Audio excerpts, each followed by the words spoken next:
जय हिंद साथियों। आज की इस क्लास में हम चुंबक के बारे में पढ़ेंगे। तो चलिए क्लास को स्टार्ट करते हैं। जैसा कि नाम में लिखा हुआ है हेडिंग में चुंबक। चुंबक होता क्या है? मैग्नेटाइट नाम का एक खनिज पदार्थ होता है जिसमें लोहा या लोहे से जो बनी हुई वस्तुएं होती हैं उनको अपनी तरफ आकर्षित करने का एक विशेष गुण होता है और उसी गुण की वजह से हम इसे क्या कहते हैं? चुंबक कहते हैं। और चुंबक जब पहली बार खोजी गई थी तो एक व्यक्ति के द्वारा खोजी गई थी और ये एक्सीडेंटली इसको खोजा गया था। एक स्थान है जिसका नाम है मैग्नस। उस स्थान पर इसको पहली बार खोजा गया था, इसलिए इसका नाम मैग्नेट पड़ता है। ठीक है। और चुंबक का जो रासायनिक सूत्र होता है वह क्या होता है? Fe3O4। मतलब यह एक प्रकार के लोहे का ऑक्साइड होता है, क्योंकि Fe को हम बोलते हैं लोहा और O4 को बोलते हैं ऑक्सीजन। तो जितने भी प्रकार की हम चुंबक पढ़ते हैं उसमें जो चुंबकें होती हैं वह सभी की सभी क्या होती हैं? लोहे का ऑक्साइड होती हैं और इसे हम बोलते हैं फेरस ऑक्साइड। तो आप याद रखिए, मैग्नेटाइट मतलब कौन है? चुंबक। लोहे का ऑक्साइड मतलब कौन है? चुंबक। Fe3O4 मतलब क्या है? चुंबक। तो ये तीनों बात हमें इसमें याद रखना है। चलिए आगे बढ़ते हैं। अब आगे इसमें है चुंबकीय पदार्थ। चुंबकीय पदार्थ क्या होते हैं? ऐसे पदार्थ जो किसी ना किसी प्रकार से यदि हम उनको चुंबक के पास में लेके आते हैं या तो वो चुंबक से चिपक जाएंगे या वो चुंबक से बहुत कम चिपकेंगे या फिर चुंबक उससे वो बिल्कुल भी नहीं चिपकेंगे। तो मतलब ऐसे पदार्थ जो चुंबक को अपनी ओर आकर्षित करते हैं या प्रतिकर्षित करते हैं या फिर उसको बिल्कुल भी अपनी ओर ना तो आकर्षित करते हैं और ना ही प्रतिकर्षित करते हैं, उन्हीं को हम क्या कहते हैं? चुंबकीय पदार्थ कहते हैं। और ये पदार्थ कितने प्रकार के होते हैं? 3 प्रकार के होते हैं। जैसा कि पहला लिखा है इसमें, अनुचुंबकीय पदार्थ। अनुचुंबकीय पदार्थ का मतलब है ऐसे पदार्थ जो चुंबक की ओर आंशिक रूप से क्या होते हैं या फिर जो कम आकर्षित होते हैं, उन्हें ही अपन क्या कहते हैं? अनुचुंबकीय पदार्थ कहते हैं। उदाहरण के तौर पे आप इनको याद रखिए, क्योंकि एग्जाम में ये जो उदाहरण होते हैं उन्हीं के आधार पे पूछा जाता है कि निम्न में से ऐसा कौन सा पदार्थ या तत्व है जो अनुचुंबकीय पदार्थ है। उदाहरण पढ़ेंगे, platinum, chromium, sodium, potassium, oxygen, manganese, copper chloride और एल्यूमिनियम। ये सभी प्रकार के जो पदार्थ हैं या तत्व हैं, ये सभी क्या होते हैं? अनुचुंबकीय पदार्थ होते हैं। अब आगे हैं इसमें प्रति चुंबकीय पदार्थ। इसका अर्थ है ऐसे पदार्थ जो चुंबक की ओर बिल्कुल भी आकर्षित नहीं होते हैं। ना तो ये आकर्षित होते हैं और ना ही ये प्रतिकर्षित होते हैं। जैसे हम बात करें लकड़ी की, यदि लकड़ी को हम चुंबक के पास लेकर जाएंगे तो ना तो चुंबक उसे अपनी ओर खींचेगी और ना ही उसको दूर भागने देगी। तो इन पदार्थों का नाम क्या होता है? प्रति चुंबकीय पदार्थ होता है। ठीक है। इसमें आगे हैं उदाहरण। ये उदाहरण ही हमारे एग्जाम के लिए आईएमपी है और इन्हीं को हमें अच्छे से लर्न करना है। सबसे पहला है बिस्मथ, एंटीमनी। आगे है चांदी, तांबा, जिंक। जिंक को हम जस्ता भी कहते हैं, इसका सिंबल होता है ZN। इसके बाद गोल्ड, सोना। सीसा को आप बोलते हैं PB, लेड। उसके वाटर, एल्कोहल, एयर, हीरा या diamond, nitrogen gas, hydrogen gas और NaCl। तो जितने प्रकार के मैंने ये पदार्थों के नाम लिए हैं ये सभी किसी पदार्थ हैं? प्रति चुंबकीय पदार्थ होते हैं। ठीक है। अब आगे है इसमें लौह चुंबकीय पदार्थ। ये सबसे ज़्यादा प्रबल होते हैं, अर्थात ऐसे पदार्थ जो चुंबक की ओर आसानी से बहुत जल्दी क्या हो जाते हैं? आकर्षित हो जाते हैं, उन्हें अपन कहते हैं लौह चुंबकीय पदार्थ। ठीक है। और ये कौन कौन से पदार्थ होते हैं? तो इसमें आता है लोहा, जिसे हम बोलते हैं आयरन, कोबाल्ट CO, निकल Ni, स्टील मतलब इस्पात। स्टील को क्या कहते हैं अपन हिंदी में? इसको पढ़ा जाता है इस्पात। उसके बाद Fe3O4, जिसे अपन ने क्या लिखा था? मैग्नेटाइट। क्योंकि एक चुंबक दूसरे चुंबक को अपनी ओर या तो आकर्षित करेगी या फिर क्या करेगी? उसको प्रतिकर्षित करेगी। तो ये कैसे पदार्थ हैं? सभी के सभी लौह चुंबकीय पदार्थ। ठीक है, अब हम इसमें जानते हैं चुंबक के गुणों के बारे में। तो सबसे पहला पॉइंट है इसमें, चुंबक में दो क्या होते हैं, ध्रुव होते हैं, जिन्हें हम क्रमशः उत्तरी ध्रुव व दक्षिणी ध्रुव के नाम से जानते हैं। जब हम इन ध्रुवों की प्रकृति के बारे में बात करते हैं तो जो एक समान ध्रुव होते हैं इसको आप कह देना नॉर्थ और इसको बोल देना आप साउथ। ठीक है, ये इनके सिंबल होते हैं। तो जब हम बात करते हैं एक समान ध्रुवों की, तो ये ध्रुव एक दूसरे को प्रतिकर्षित करते हैं, मतलब दूर दूर भागते हैं। और जो समान ध्रुव होते हैं यह एक दूसरे को क्या करते हैं, आकर्षित करते हैं, जैसा कि इन डायग्रामों में लिखा है। साउथ साउथ एक दूसरे को प्रतिकर्षित, नॉर्थ नॉर्थ एक दूसरे को प्रतिकर्षित, साउथ नॉर्थ दोनों दूसरे को क्या कर रहे हैं, अट्रैक्ट कर रहे हैं। तो इस बात को आप इसमें याद रखिएगा। अगला पॉइंट है इसमें कि चुंबक को जब हम स्वतंत्रता पूर्वक लटकाते हैं, यदि हम किसी चुंबक को रस्सी में बांधकर हाथ से पकड़ के छोड़ देते हैं, उसको ऐसे लटकाते हैं, तो वो जो चुंबक होती है हमेशा उत्तर और दक्षिण दिशा में ही क्या करती है, ठहरती है। इसका मतलब है चुंबक का उत्तरी सिरा उत्तर दिशा को दर्शाएगा और चुंबक का दक्षिणी सिरा दक्षिण दिशा को दर्शाता है। तो पुराने ज़माने में पहले चुंबक की सहायता से दिशा का निर्धारण किया जाता था, और अभी भी क्या करते हैं, जो दिशा सूचक यंत्र आता है, यदि आपने कभी देखा उसको, मोबाइलों में डिजिटल फॉर्म में मिलता है देखने को, दिशा सूचक यंत्र, इसकी सहायता से क्या करते हैं, हम हमारे आसपास के चारों ओर की दिशाओं का निर्धारण करते हैं। ठीक है, अगला बिंदु है चुंबक की आकर्षण शक्ति। ध्रुवों पर क्या होती है, सबसे अधिक होती है, और बीच वाले हिस्से में क्या होती है, सबसे कम होती है। जैसे ये चुंबक है, यदि इस चुंबक का ये वाला पोल नॉर्थ है और ये वाला ध्रुव कौन सा है, साउथ है, इसको मैं जो लोहे का चूर्ण होता है उसमें यदि डाल देता हूँ तो इन वाले हिस्से पे जो चूर्ण होगा वो ज़्यादा चिपक जाएगा, लोहे का चूर्ण यहाँ पे ज़्यादा चूर्ण चिपक, और बीच वाले हिस्से में चूर्ण क्या होगा, थोड़ा कम चिपकेगा। ऐसा क्यों होता है, क्योंकि चुंबक की जो आकर्षण करने की शक्ति होती है लोहे के पदार्थों को, वह इन ध्रुवों पे सबसे ज़्यादा होती है और बीच में क्या होती है, सबसे कम होती है। तो इस बात को आप इसमें याद रखिएगा। अगला पॉइंट है कि उत्तरी ध्रुव हमेशा किस दिशा को दर्शाता है, उत्तर दिशा को बताएगा, और जो दक्षिण वाला ध्रुव है वह सदैव दक्षिणी दिशा की ओर क्या करता है, इंगित करता है या इशारा करता है। तो ये बात आपको मैंने ऊपर बता दी थी, यहाँ पे ये पॉइंट आ गया है तो इसको आप इसमें लर्न कर लीजिएगा। ठीक है, अगला पॉइंट है उत्तरी ध्रुव को हम धनात्मक ध्रुव के नाम से जानते हैं। क्या नाम, ये थोड़ा नया पॉइंट है, ये आपको कहीं और नहीं मिलेगा पढ़ने के लिए, या किसी पुस्तक में ज़रूर मिल जाएगा, लेकिन और कहीं ये बात आपको जानकारी में नहीं मिलेगी, क्योंकि ये बात बहुत कम लोगों को पता होती है कि उत्तरी ध्रुव का नाम क्या होता है, धनात्मक ध्रुव ध्रुव, और जो दक्षिणी ध्रुव होता है उसका एक और नाम क्या होता है, ऋणात्मक। तो इससे क्वेश्चन बन सकता है आपके एग्जाम में कि चुंबक में धनात्मक और ऋणात्मक ध्रुव की पहचान करें। तो इन दोनों बातों को हमें इसमें याद रखना है। यदि आपको ये बात पता है तो बहुत अच्छी बात है।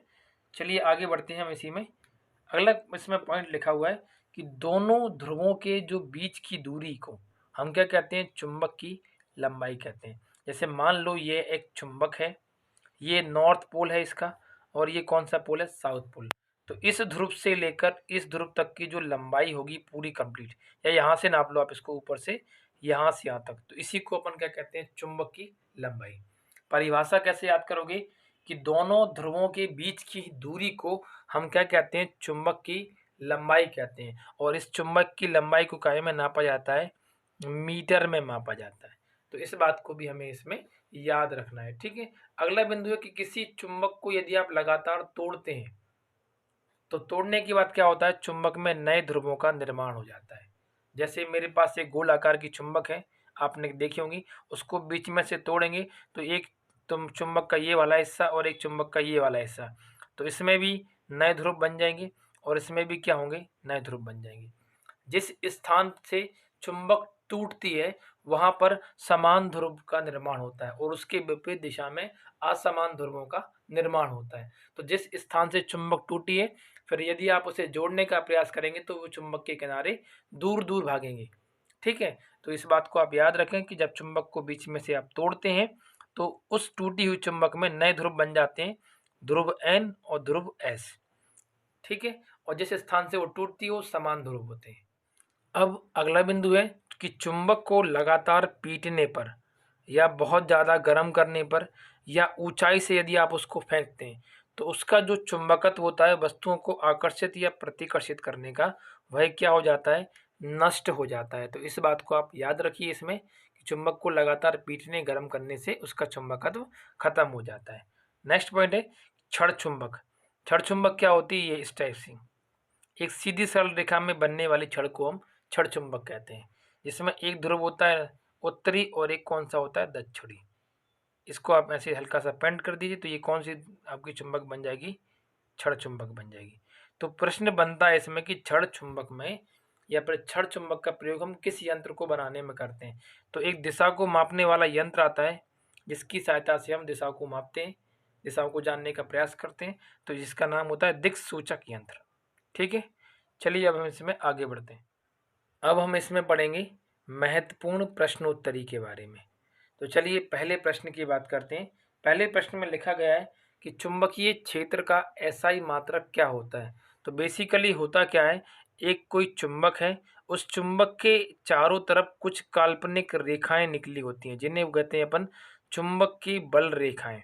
और ये जो चुंबक की बल रेखाएं होती हैं ये एन ध्रुव से शुरू होती हैं और एस ध्रुव पे जाके क्या हो जाती हैं, खत्म हो जाती हैं। तो कुछ दूरी पर या कुछ आसपास ये काल्पनिक रेखाएं होती हैं, इसी को अपन क्या बोलते हैं, उसका चुंबकीय क्षेत्र होते बोलते हैं। ठीक है, चुंबक के चारों ओर का वह क्षेत्र जिसके चारों ओर चुंबकत्व हमें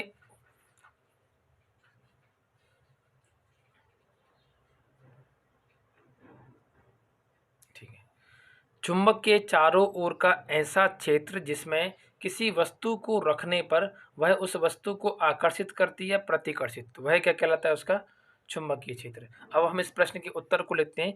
तो चुंबकीय क्षेत्र का जो एसआई मात्रक होता है वह क्या होता है, टेस्ला होता है। तो इस बात को आप याद रखिएगा।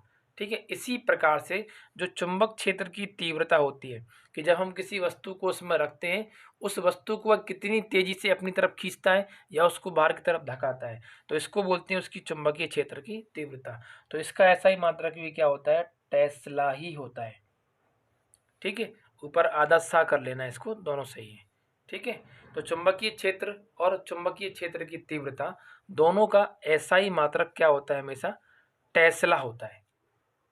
अगला प्रश्न है कि एक समान क्षेत्र की चुंबकीय क्षेत्र की जो बल रेखाएं होती हैं वह परस्पर क्या होती हैं, एक दूसरे के क्या होती हैं, समांतर होती हैं। तो इस बात को याद रखिएगा, जैसे कि ऊपर डायग्राम में मैंने ऐसा बनाया था, ऐसे चुंबकीय बल रेखाएं निकली हुई थी। तो इसमें जो चुंबकीय बल रेखाएं होती हैं एक दूसरे क्या होती हैं, ये समांतर होती हैं। तो इसका आंसर आ जाएगा समानांतर। ठीक है, ये कभी भी लंबवत नहीं होती हैं। और एक बात और आप याद रखिए कि दो चुंबकीय बल रेखाएं एक दूसरे को कभी भी प्रतिच्छेद नहीं करती हैं। ये क्वेश्चन आपके लिए इम्पोर्टेंट है, इसमें आप इसको ठीक से याद रखिएगा। ठीक है, अगला प्रश्न है कि चुंबकीय क्षेत्र जहाँ प्रबल होता है मतलब स्ट्रॉन्ग होता है, वहाँ पर जो ये चुंबक की बल रेखाएं होती हैं वह कैसी होती हैं, बहुत ज़्यादा पास पास होती हैं। तो इस प्रश्न का आंसर आ जाएगा पास पास।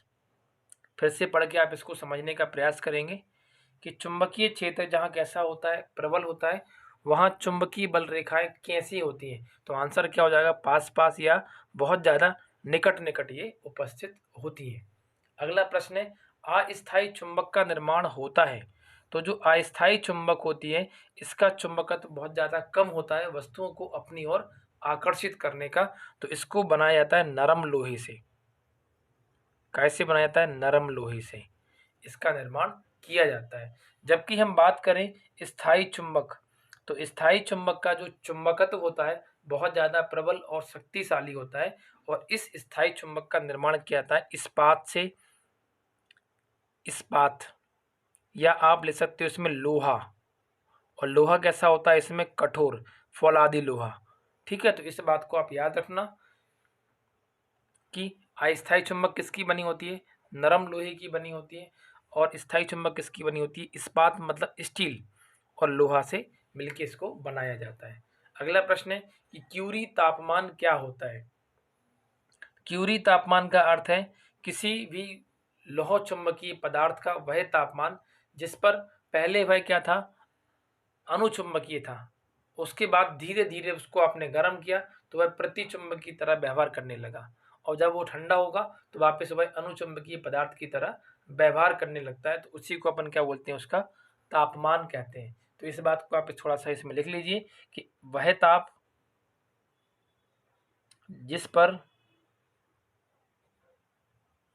कोई चुंबकीय पदार्थ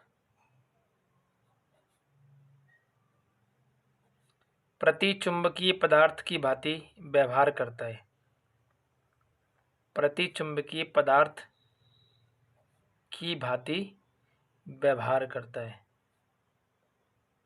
उसे ही हम क्या कहते हैं, क्यूरी तापमान कहते हैं। और जब आप उसको ठंडा करेंगे तो वापस वो चुंबकीय पदार्थ की भांति व्यवहार करने लगता है। ठीक है, अगले प्रश्न की बात करते हैं हम।